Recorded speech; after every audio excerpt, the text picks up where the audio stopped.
The morning sun cast long shadows across the United Nations complex in Geneva as Zara Blackwood hurried through the security checkpoints, her leather satchel bouncing against her hip. Her auburn hair was pulled back in a practical bun, though rebellious strands had already begun to escape after her rushed journey from the university. As Earth's leading xenolinguist, she had spent years theorizing about first contact protocols, but she never imagined she'd be implementing them on a Tuesday morning in October. "Dr. Blackwood, thank goodness you're here," breathed Secretary General Patricia Okafor as Zara entered the briefing room. The normally composed diplomat looked frazzled, her dark skin glistening with perspiration.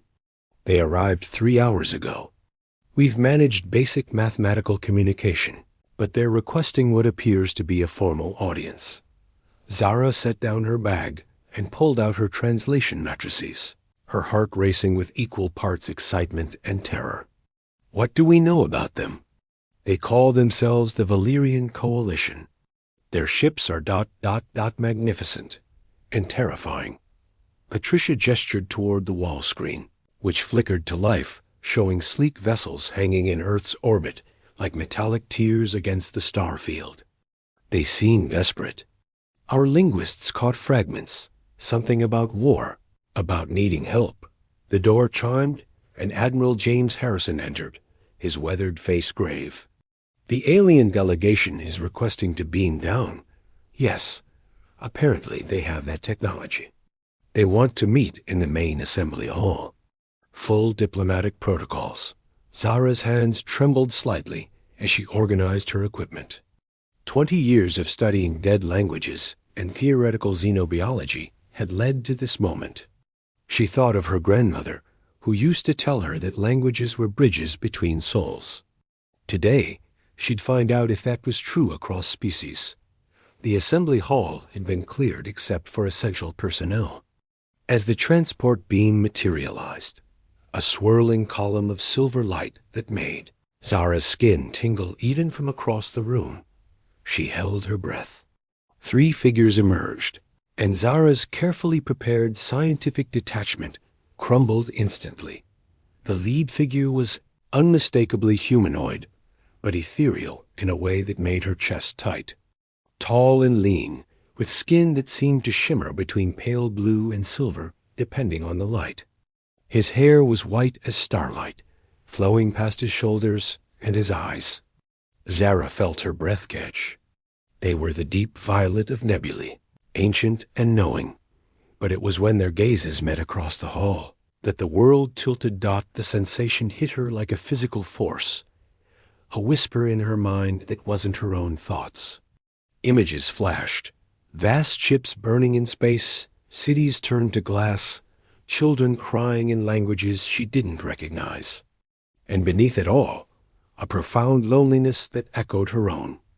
The being, the man, for somehow she knew he was male, staggered slightly, his companions reaching out to steady him.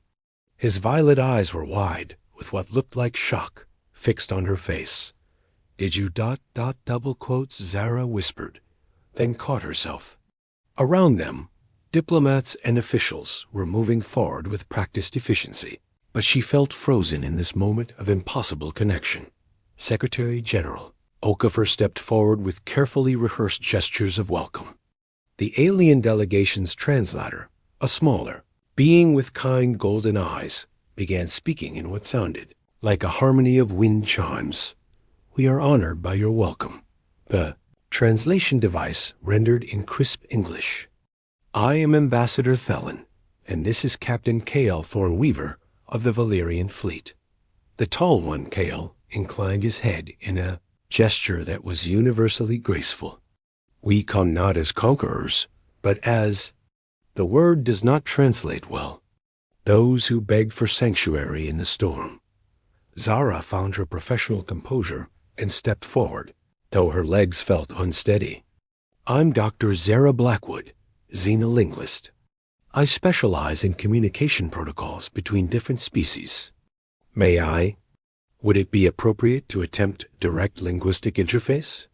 Ambassador Thelen consulted with Kale in rapid musical tones. When Kale spoke, his voice was like distant thunder, deep and resonant. Even filtered through the translator, it made something in Zara's chest flutter. "The captain says he would be honored to work with your word weaver," Thelen replied. "But he warns that our communication methods may be intense for your species."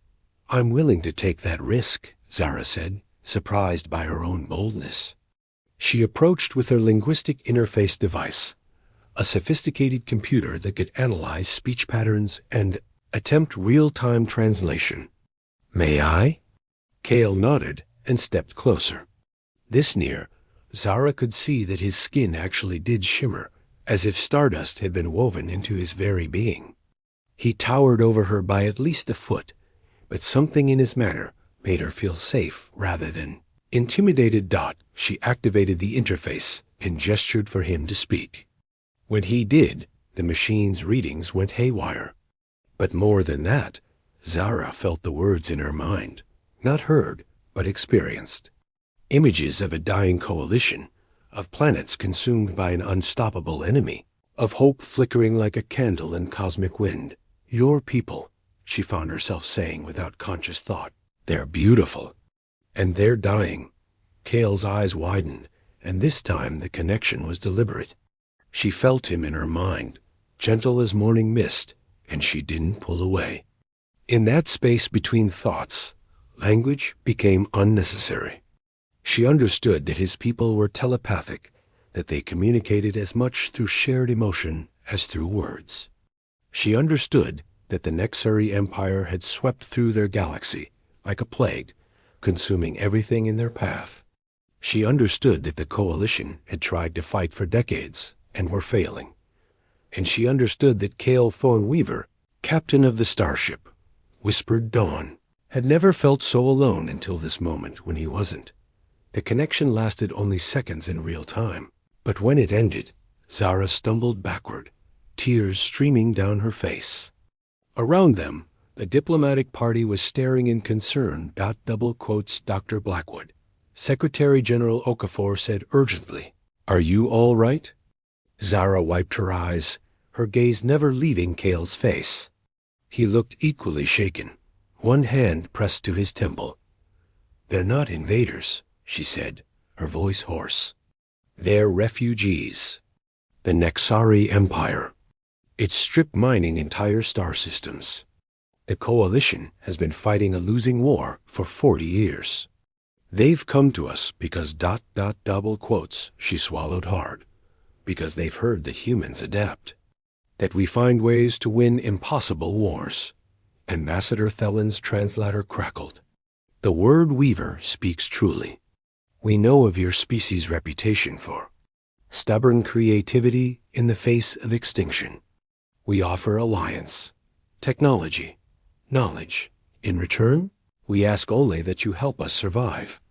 Admiral Harrison stepped forward, his military mind already processing tactics. "What kind of enemy are we talking about? Numbers? Capabilities?" As the formal negotiations began, Zara found herself stealing glances at Kale. Each time, she discovered he was watching her too. The mental connection had faded, but something remained, a warmth, a recognition that felt older than stars. During a recess, as diplomats and military officials huddled in urgent consultations, Kale approached her. Up close, she could see that his ethereal appearance masked something very human, worry lines around his eyes, the weight of command in his shoulders. "Your mind," he said, and his English was accented but clear. "It is like a song I have never heard but always known." Zara felt heat rise in her cheeks. Is telepathy normal for your people?" "With our own kind, yes. With others ... He shook his head. "Never. You are the first non-Valyrian I have ever touched in this way." He paused, seeming to choose his words carefully. "My people, we mate for life. When we find our Kethara, our heart song, we know immediately. But you are ... He gestured helplessly. "Human," Zara finished. "Wrong species entirely. Perhaps, Kale said softly. Or perhaps the universe has a sense of humor we do not understand. Before she could respond, the formal session reconvened. As negotiations continued through the day, Zara found herself translating not just words but emotions, helping bridge the gap between human pragmatism and Valyrian desperation. Each time she facilitated understanding between the two species, she felt Kale's gratitude, like warmth in her chest. Not when Secretary General Okafor finally called for a vote among the Earth delegation, Zara held her breath. The debate had been fierce. Some called it humanity's chance to join a galactic community. Others warned it was a path to destruction. All in favor of joining the Valyrian coalition in their war against the Nixari Empire. Hands rose around the room. Not unanimously, but enough. The motion carries. Dr. Blackwood, you'll be assigned as primary liaison. I trust you'll help coordinate our species' integration with coalition forces. As the room erupted, in urgent planning discussions, Kale appeared at Zara's elbow. So, it seems we will be working closely together. Zara Blackwood. The way he said her name, with careful attention to each syllable, as if it were something precious, made her stomach flutter. It seems we will, she replied. Though I should warn you, I've never been to space before. I might be terrible at this. Kale's smile was radiant. Then I will teach you to sail between stars. And perhaps you will teach me to understand the music of human hearts. As Earth prepared for its first interstellar war, neither of them realized that their greatest battle would be fought not against an alien empire, but against the growing certainty that they were falling in love across a gap wider than any ocean, the space between worlds, between species, between everything they had ever known and everything they were about to become. Outside, the Valyrian ships waited in orbit, beautiful and patient as sleeping giants. And in the space between heartbeats, between words, between the familiar and the impossible, something new began to bloom. 3 weeks after humanity's entry into the coalition, Marcus Rivera found himself floating in the zero-gravity repair bay of the Valyrian ship Harmony's Edge, cursing in 3 languages as he tried to coax his damaged fighter back to life. The sleek human craft looked pitiful next to the organic curves of coalition vessels, all sharp angles and pragmatic design where theirs flowed like living things.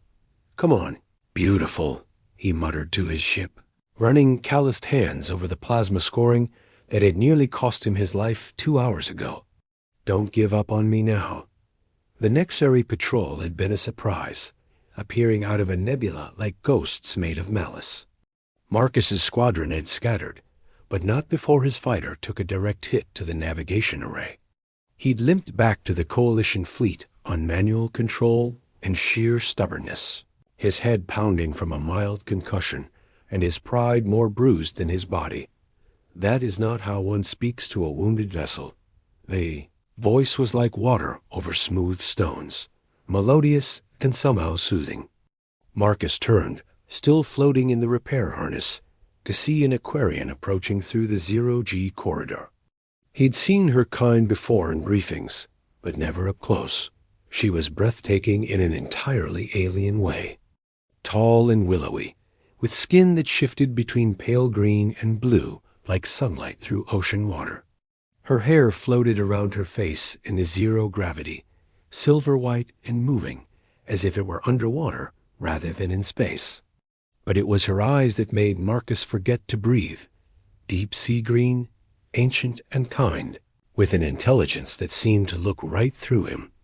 I'm sorry, Marcus said, suddenly aware that he was covered in grease and probably smelled like burned electronics. Were you talking to me or my ship? A smile played at the corners of her lips. Both. I am Naya Star Whisper, healer aboard this vessel.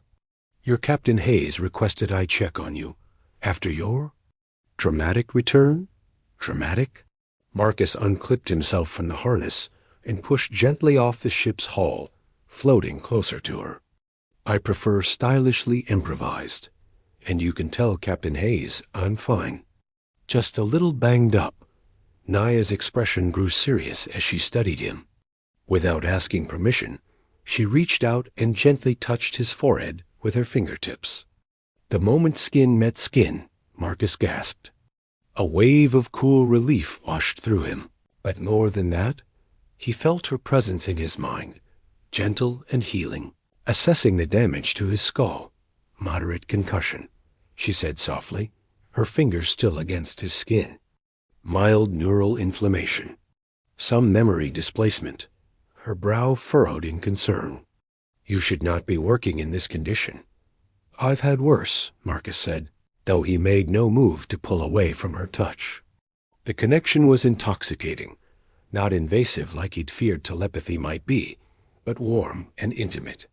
Through it, he could feel her genuine concern for his well-being, her professional pride in her healing abilities, and underneath it all, something that made his pulse quicken.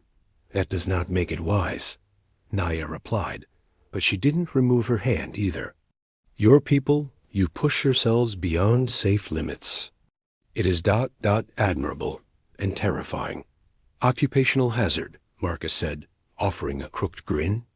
We humans are notoriously stubborn about staying alive. Yes, Naya said quietly. I am beginning to understand this about your species. She finally pulled her hand back, and Marcus immediately felt the loss of her touch like a physical ache. Come, you need proper healing, and your ship needs more than harsh words to fly again. She led him through the ship's corridors, which were unlike anything on human vessels.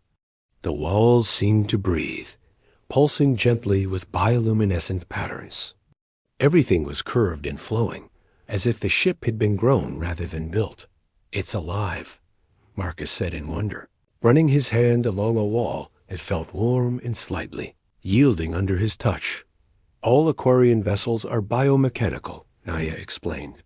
We grow them in the deep nurseries of our homeworld, in partnership with the coral mines.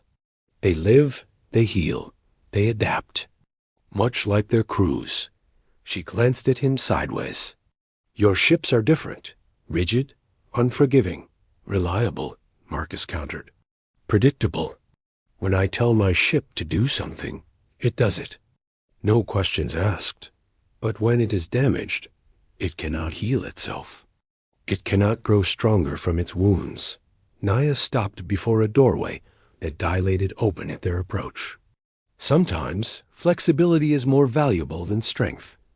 The medical bay was a wonder of organic technology.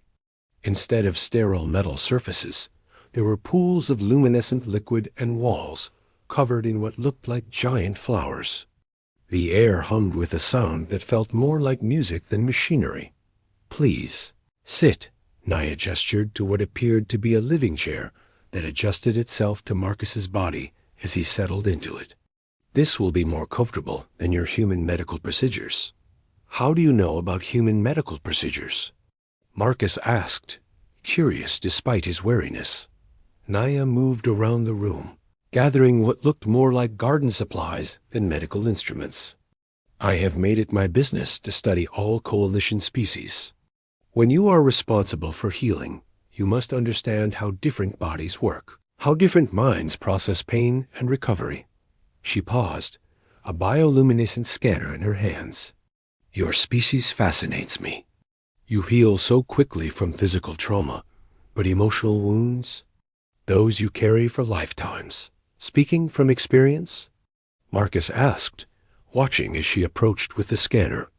There was something in her voice, a weight that spoke of personal knowledge. Naya activated the device, which cast a gentle blue light over Marcus's body. Where it touched, he felt that same cooling relief as before. My people live for centuries, Marcus Rivera.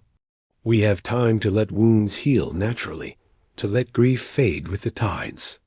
But you humans, you burn so brightly and for such a brief time. Every moment matters, every pain cuts deeper, because there is less time to recover. She moved closer, adjusting the scanner's focus on his head injury. This close, Marcus could smell something like ocean spray and night-blooming flowers. How long? He asked quietly. How long do I live? Naya didn't look at him, focusing intently on her readings. The average Aquarian lifespan is 400 standard years. Marcus felt his stomach drop. And humans live maybe 80. 100 if we're lucky. Yes. The word was barely a whisper. They stood in silence for a moment, the implications hanging between them like a vast ocean neither could cross. Why does that matter? Marcus asked finally, Naya's hands stilled on the scanner. I do not know. It should not matter.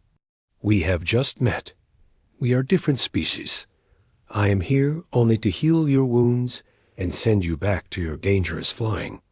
She looked up at him then, and her eyes were bright with unshed tears. But when you crashed into our docking bay, when I felt your pain across the ship's neural network, I was terrified in a way I have not been in decades. Marcus reached out and gently took the scanner from her hands, setting it aside. Hey, I'm okay. Banged up, but okay. This time, Naya said. But you will go out again tomorrow, and the next day, and one day ... double quotes. She couldn't finish the sentence. One day I might not come back, Marcus completed gently. That's the job, Naya. That's war. I know, she whispered. But knowing does not make feeling easier. Marcus stood up from the chair, ignoring the slight dizziness that reminded him he was still healing. He moved closer to Naya, close enough to see the delicate patterns of bioluminescence that traced along her skin like living tattoos. Can I ask you something? He said, when you touched my mind earlier to heal me ... Could you feel what I was feeling? Naya nodded, not trusting her voice. Then you know, Marcus said softly, that this isn't one-sided. Whatever this is between us, whatever impossible thing we're dancing around, you're not alone in it. He reached out slowly, giving her every chance to pull away, and gently cupped her face in his hands. Her skin was cool and smooth, with a texture unlike anything he'd ever felt. Not quite human, but somehow right under his touch. Marcus, she breathed, we cannot. Our lifespans, our duties, our very biolog, i.e. ... double quotes, are all excellent reasons why this is a terrible idea, Marcus agreed. But I've never been good at listening to excellent reasons. He leaned closer until he could feel her breath on his face. And unless I'm completely misreading the situation, neither are you. Naya's resistance crumbled. She rose up on her toes and kissed him, and it was like drowning in starlight. The moment their lips met, her empathic abilities opened the floodgates between them. Marcus felt her loneliness, her fear of loss, her desperate hope that maybe, just maybe, they could steal a few moments of happiness from an uncaring universe. And she felt his determination, his reckless courage, his growing certainty that some things were worth any risk. When they finally broke apart, both were breathing hard. This is madness, Naya whispered against his lips. Probably, Marcus agreed. But I've got maybe 60 years left if I'm lucky, and I'd rather spend them being crazy about you than being sensible about anyone else. Naya laughed, a sound like wind chimes in a gentle breeze. You are impossible, Marcus Rivera. That's what makes life interesting, he replied, pulling her closer. Besides, you said it yourself. Sometimes flexibility is more valuable than strength. Maybe we'll figure out how to make this work. And if we cannot? Marcus was quiet for a moment, considering. Then we'll have whatever time we can steal. And when I'm old and gray and telling stories about the war, I'll remember the most beautiful being in the galaxy who taught me that healing comes in many forms. Naya's eyes filled with tears again, but this time they weren't entirely sad. You would do that? Accept so little? Naya, Marcus said seriously, 60 years with you would be a gift. 60 days would be a gift. 60 minutes of knowing you care about whether I make it back from patrol. That's already more than I thought I'd get when I volunteered for this war. She kissed him again. softer this time, and in the healing bay of an alien ship floating in the void between stars, two impossible hearts began to beat in rhythm. Over the following days, Marcus found excuses to visit the medical bay. Equipment checks that didn't quite need checking. Minor injuries that weren't quite minor enough to ignore. Each time, Naya would heal him with her touch and her empathic abilities. But more than that, she would heal something deeper, the part of him that had forgotten what it felt like to be cared for. And Naya, who had spent decades maintaining professional distance from her patients, found herself counting the minutes between Marcus's visits. She began to understand the human concept of living in the moment, of treasuring each day not despite its brevity, but because of it. The night before his next major mission, Marcus found Naya in the ship's observation lounge, staring out at the stars. "Couldn't sleep either?" he asked, settling beside her on the bioluminescent seating that adjusted to accommodate both their forms. "I keep thinking about time," she said quietly. "My people, we plan for centuries. We move slowly. We consider every decision carefully because we have so long to live with the consequences. But you humans, you make choices quickly, passionately. You leap before you look. Is that necessarily a bad thing?" Marcus asked. Naya turned to look at him, her sea-green eyes reflecting the starlight. "I have been offered a position with the medical corps on Aquaria Prime, a safe posting, away from the front lines. Important work, advancing our healing techniques." Marcus felt his heart sink, but he kept his voice steady. "That sounds like an incredible opportunity. It would mean leaving the fleet. Leaving the war." She paused. "Leaving you. NAIA ... I told them no," she said quickly. "I told them my work here was too important, that the fleet needed experienced healers. But the truth is ... quotes. She reached for his hand, intertwining their fingers. "The truth is that I would rather have a short time with you than a long time without you. Even if it means watching you fly into danger, even if it means my heart stops every time you take too long to return from a mission." Marcus brought her hand to his lips, pressing a gentle kiss to her palm. "Are you sure?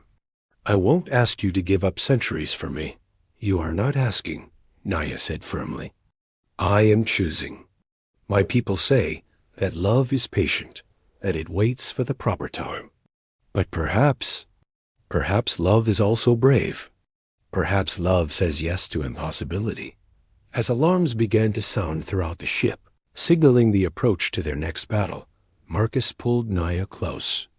In the face of an uncertain future and a war that could consume everything they held dear, they had found something worth fighting for, each other, and the radical notion that some bonds transcend species, lifespan, and logic itself. Tomorrow would bring new dangers, new battles, new reasons why their love was impossible. But tonight, in the space between heartbeats, between the familiar rhythm of war and the unknown music of peace, they had each other. And for two hearts learning to beat as one, that was enough to light up the darkness between the stars. Elena Vasquez had always believed that truth was absolute, data didn't lie, codes could be broken, and patterns revealed themselves to those patient enough to look. Sitting in the intelligence center aboard the Coalition flagship Unity's Dream, surrounded by screens full of intercepted Nexari communications, she clung to that belief like a lifeline in an ocean of war.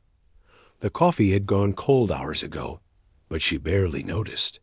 Her dark eyes tracked across scrolling alien text, her fingers dancing across holographic interfaces as she searched for the key that would unlock the Nexari's latest strategic plans. 3 months into humanity's involvement in the war, and she'd become invaluable to the Coalition. The human mind's pattern recognition abilities, proving surprisingly effective against alien encryption. "Still here, Elena?" The voice made her jump, coffee splashing across her workspace. She spun around to see Raven Nightfall leaning against the doorframe, and as always, her breath caught slightly at the sight of them. Raven was Shadari, a species known for their infiltration abilities and natural charisma. Tall and lean with midnight black hair that seemed to absorb light, skin pale as moonlight, and eyes like liquid silver. They moved with a predator's grace, every gesture economical and purposeful. But it was their smile that always undid Elena, sharp and knowing, as if they shared secrets with the universe itself. Time means nothing when you're this close to a breakthrough, Elena said, trying to ignore how her pulse quickened whenever Raven appeared. Over the past weeks, these late-night visits had become routine. Raven would slip in like smoke, bringing intelligence from their reconnaissance missions behind enemy lines, and Elena would translate the data into actionable information. "Show me," Raven said, moving to stand behind Alana's chair. They leaned over her shoulder to study the screens, close enough that Elena could smell their scent, something like winter air and dark spices. Alana's hands trembled slightly as she pulled up her latest analysis. The Nexari are moving their fleet positions. Based on these intercepts, they're planning something big. A coordinated strike, but I can't figure out where. She gestured at the swirling data patterns. The encryption is unlike anything I've seen. It's almost like they're using emotional resonance as part of the cipher. Raven was quiet for a long moment, studying the data with those unsettling silver eyes. "May I?" they asked, reaching for Elena's interface controls. When their fingers brushed Elena's, she gasped. The touch lasted only a moment, but in that instant, she felt something impossible, as if Raven's very essence had flickered, like a candle flame wavering in the wind. Raven's hands stilled on the controls. "Elena ... What was that?" Elena whispered, turning in her chair to face them. This close, she could see that Raven's perfect features seemed somehow ... fluid, not quite solid. "I need to tell you something," Raven said, their voice uncharacteristically uncertain. "But first, let me help you with this cipher. You're right about the emotional resonance. The Nexari don't just communicate with words. They embed psychic impressions into their data streams." Before Elena could ask more questions, Raven's form began to shimmer. Elena watched in fascination and growing alarm as their features shifted, became more angular, their eyes deepening to violet, their skin taking on a faint luminescence. "What are you doing?" Elena breathed. "Showing you who I really am," Raven replied, their voice now carrying harmonic overtones. "This is my natural form. Shadari are shapeshifters. Elena, we can take the appearance of any species we've studied extensively." Elena stared at them, at their true form, which was hauntingly beautiful in an entirely alien way. "The Raven I've been, the person I thought I knew ... is still me," Raven said quickly, shifting back to their familiar appearance. "This form, it's one I created specifically for working with humans. But underneath, I am still the same being who brings you intelligence reports and terrible coffee and listens to you curse at encryption matrices in 3 languages." Elena stood up from her chair, putting distance between them. Her analytical mind was racing. "How much of what I know about you is real? Your personality? The way you make me feel ... Everything," Raven said, desperation creeping into their voice. "Elena, I may change my shape, but I cannot change what I feel. And what I feel for you ... They took a step closer, then stopped when Elena stepped back. "I have taken many forms over the years, infiltrated dozens of species, played countless roles. But never, in all my centuries, have I found someone who made me want to stop pretending." "Centuries?" Elena's voice was small. "I'm sorry. I know how this must sound, how this must make you question everything between us." Elena sank back into her chair, her hands shaking. "I don't even know what's real anymore. When you touch me, when you look at me like... Are you manipulating me? Is this all part of some elaborate deception?"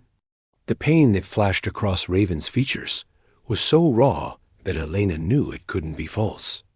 No, never, Elena. They ran their hands through their hair, and for the first time since Elena had known them, they looked vulnerable. Do you know what it's like to never be yourself? To spend every moment calculating which face to wear, which personality will be most effective. I've been a weapon for so long, I'd forgotten what it felt like to simply be. And why tell me now? Elena asked. Why risk this? Raven gestured at the data screens around them. Because of this.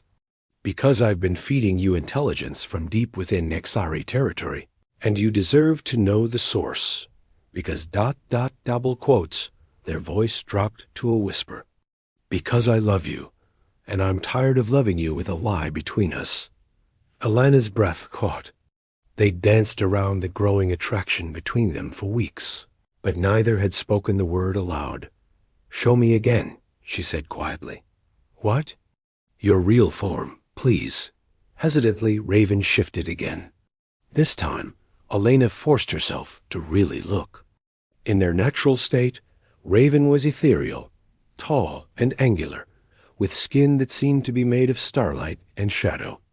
Their features were sharp and elegant, alien but beautiful. Most striking were their eyes, not silver now, but a deep indigo that held flecks of actual starlight. You're beautiful, Elena whispered, and meant it. Raven's expression crumbled with relief. You're not afraid? Elena stood and slowly approached them. I'm terrified, she admitted, but not of how you look. I'm afraid that everything I thought I knew about myself was wrong. I'm afraid that I'm falling in love with someone who could become anyone, be anyone. How do I know that what you feel for me is real? Because, Raven said, reaching out tentatively to cup Elena's face in their hands, in all my centuries of deception, you are the first person who made me want to stop lying. Even to myself. Elena leaned into their touch. In their natural form, Raven's skin was warm but electric, like touching a live wire made of moonbeams. The intelligence you've been bringing me, Elena said. How are you getting it? I infiltrate their command ships. Become one of them long enough to access their communications. Raven's thumb traced Elena's cheekbone. It's dangerous, but it's what I was trained for. What I was born for.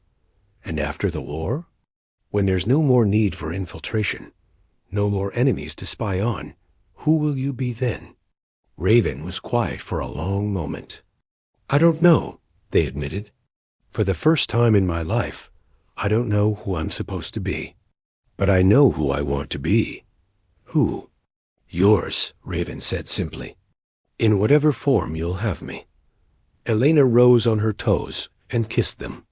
Raven's lips were soft and warm, and when they kissed her back, she tasted starlight and promises. But more than the physical sensation, she felt the emotional truth behind it. Raven's desperate hope, their fear of rejection, their overwhelming love. When they broke apart, Elena rested her forehead against Raven's. I need time, she said honestly. This changes everything, and I need to process it. But, Raven, don't go back to pretending. Not with me. Whatever form you take, whatever face you wear, I want to know it's still you underneath. Always, Raven promised. With you, I will always be myself. Over the following days, Elena found herself seeing Raven with new eyes. She began to notice the small ways they'd revealed their true nature, how they moved too gracefully for their apparent human form, how they seemed to know things about alien cultures that they shouldn't, how they sometimes forgot to breathe when they thought no one was watching. But she also saw the moments of genuine vulnerability, how Raven's hands shook when they thought Elena might reject them, how they watched her face constantly for signs of fear or disgust, how they seemed to be bracing themselves for the inevitable moment when Elena would realize she couldn't love someone so fundamentally different. A week later, as Elena worked late again on Nexari encryptions, Raven appeared in the doorway as usual. But this time, they were in their natural form. "Is this okay?" they asked uncertainly. Elena smiled, her first real smile since the revelation. "It's perfect. Come help me with this cipher. I think I'm finally starting to understand how emotional resonance works in their language." As they worked together, Elena found herself stealing glances at Raven's true face. The star-like patterns in their skin shifted with their moods, and their eyes reflected data streams like pools of liquid night. They were beautiful in a way that had nothing to do with human standards of beauty, ancient and strange and utterly themselves. "Raven," Elena said during a pause in their work. "Yes? When this war is over, when we don't need spy networks and infiltration anymore, ... would you consider staying? With me, I mean. On Earth or wherever." Raven's starlight skin flared brighter with surprise and hope. "You would want that? Even knowing what I am?" Elena turned in her chair to face them fully. "I've spent my whole life believing that truth was absolute, that there was always one right answer, one correct interpretation of data. But you've taught me that truth can be more complex than I thought. You can be many things and still be genuine. You can change your face and still keep your heart." She reached for Raven's hand, marveling at how their fingers felt like cool electricity against her palm. "Besides," Elena continued with a soft smile, "someone needs to keep you from forgetting to breathe. And I happen to be very good at paying attention to details." Raven laughed, and the sound was like wind chimes made of crystal and shadow. "I love you, Elena Vasquez. In whatever form the universe takes, with whatever challenges it brings, I love you." "I love you too," Elena replied, and realized with surprise that she meant it completely. "All of you. Every shape, every face, every impossible thing you are." As they leaned in to kiss again, the war room's alarms began to sound. Emergency signals flashed across their screens. The final push was beginning. The decisive battle that would determine the fate of the coalition was about to commence. But in the space between one heartbeat and the next, between the familiar world of codes and the unknown future of peace, Elena and Raven had found something that transcended shape and species, and the very nature of identity itself. They had found love that saw beyond the surface to the truth underneath, messy and complicated and absolutely real. And as the coalition fleet prepared for its greatest battle, two hearts that had learned to see truth and transformation beat in perfect rhythm, ready to face whatever came next together. In the end, Elena thought as she watched Raven shift into battle form beside her, truth wasn't about finding the one right answer. Truth was about finding someone worth believing in, no matter how many faces they wore or how many times they changed. Truth was love that remained, constant in a universe of endless possibility. And that, Elena decided as the stars wheeled overhead and destiny called their names, was the most beautiful encryption of all, one that could never be broken, only shared between two souls who had learned to decode each other's hearts.